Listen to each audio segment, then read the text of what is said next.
And if you thought you had had enough of me and that I ought to be put out to grass, I assure you I would take it with the best of grace. But on the contrary, I must warn you that there is still a lot to do.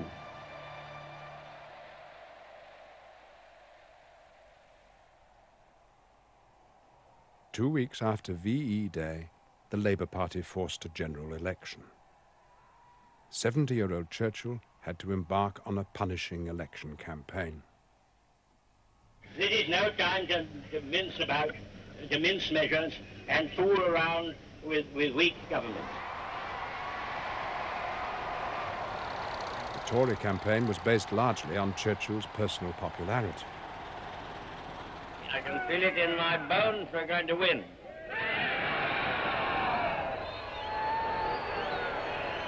But many voters doubted that their war leader was the right man to govern in peacetime.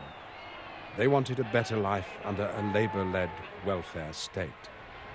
Now, I dare say there are some here who are afraid to hear my words.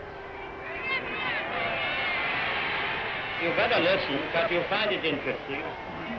I understand that Mr. Morrison has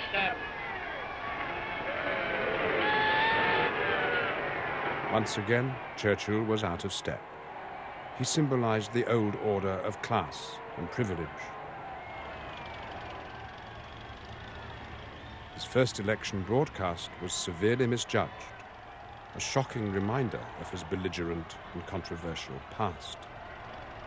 I declare to you from the bottom of my heart that no socialist system can be established without a political police.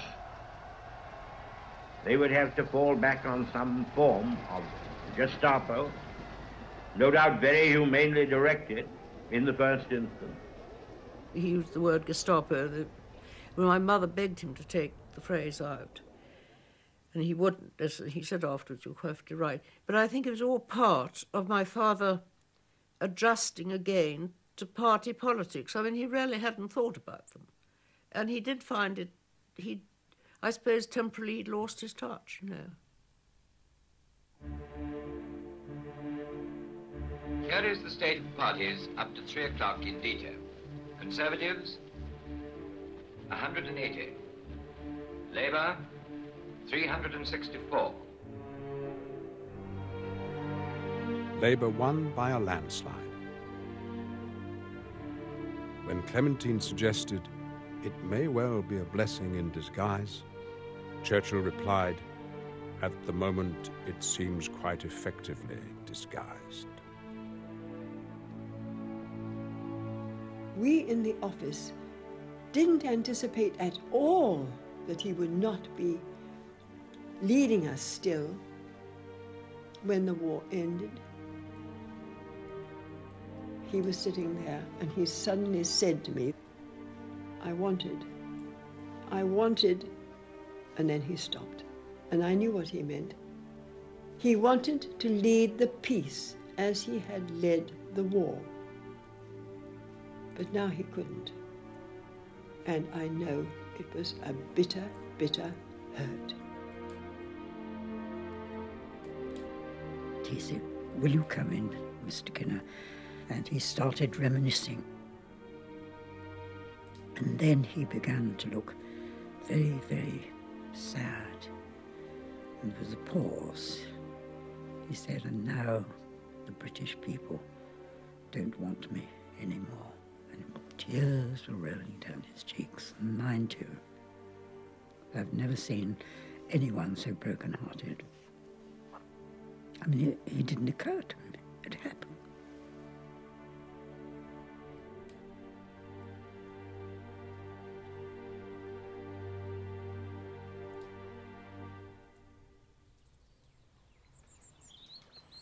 After the war, Churchill returned to Chartwell. He took comfort in his old routine, a sedate stroll around the grounds to feed his fish and beloved black swans. I was walking one day down from the main house, I moved away about 5 yards from my grandfather and snapped a photograph. And he suddenly turned round, a look of fury on his face. "How dare you do that?" And I was really shocked. I couldn't think, what I had done wrong. And he'd never barked at me before. And then he threw his walking stick to the ground and turned and with a broad smile said, "Now you may take my picture." And it was pure vanity. He didn't want to be photographed with his walking stick.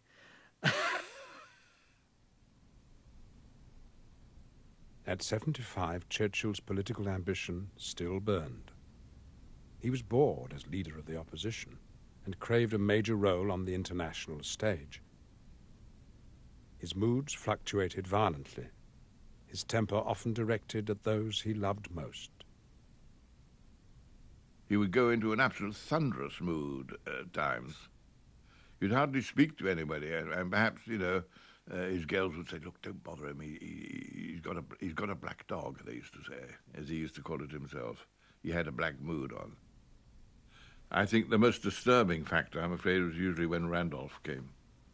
He could not seem to stay away from from upsetting his father. And the old boy would, be in a black mood for 2 days afterwards. Every road through life is a long, long road filled with joys and sorrows too. To escape from his black dog, Churchill threw himself into writing his war memoirs. "History will be kind to me," he remarked, "for I intend to write it." He would expect to be working without interruption at night. This was in 1950, and he'd got to volume 4, and he'd got to do 4, 5, and 6, because he had this premonition that the government couldn't last, and that one day he would be Prime Minister again. Record sales of his war memoirs made Churchill a millionaire and won him a Nobel Prize for Literature. But he was criticized for overemphasizing his successes while burying his mistakes. One Labour MP said that Churchill had written a novel with himself as the chief character. Keep right on to the end of the road. I now propose that the freedom of Portsmouth be given to the greatest man in the world. Wherever he went, Churchill received decorations and honours. He still gloried in his fame as the great war leader. It was an act. He was conscious of what the public expected him to look like and do. If they expected him to hold up 2 fingers in a salute, he would hold it, 2 fingers in a salute. He would certainly say, "Oh, God, I must have a cigar," because every cartoonist draws him with a cigar, so he's got to have a cigar. He's got to have the black hat. It was V for victory, you see. And it was like that, but that's considered rather rude. And so he always to turn around and do it that way.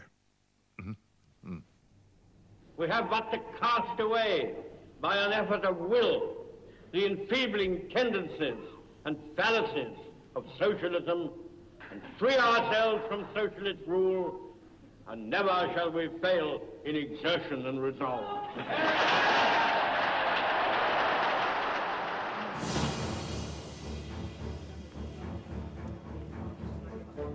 In 1951, Churchill fought his 14th general election. He said privately, "I hope we may take our revenge for 1945.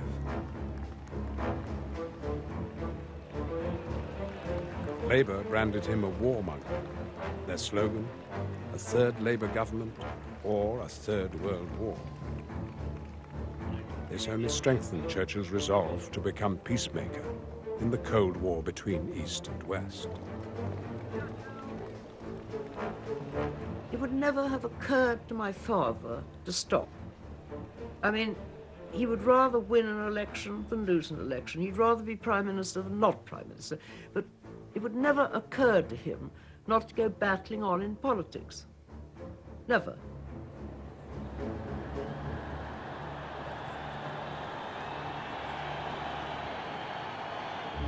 He was very excited. I think he always felt he would win. And of course, by the early hours of the morning, it was quite apparent that the Conservatives would be the next government. The crowds had started to assemble, and they were calling, "We want Winnie." And that was wonderful, and that was electric.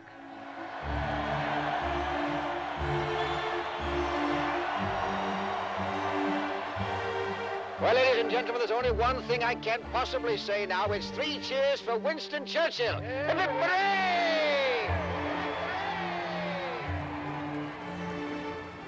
1 month short of his 77th birthday, Churchill became Prime Minister for a second time.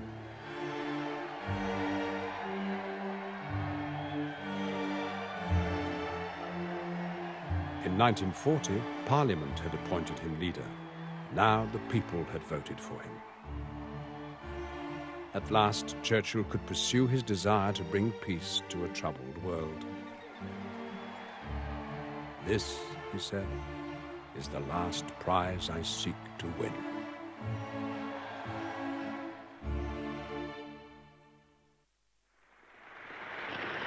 What was the first thing they promised us if a Conservative government was elected? War! Churchill, the warmonger, would plunge us into war. Only a year ago, that was what they were using. Well, it has not happened yet.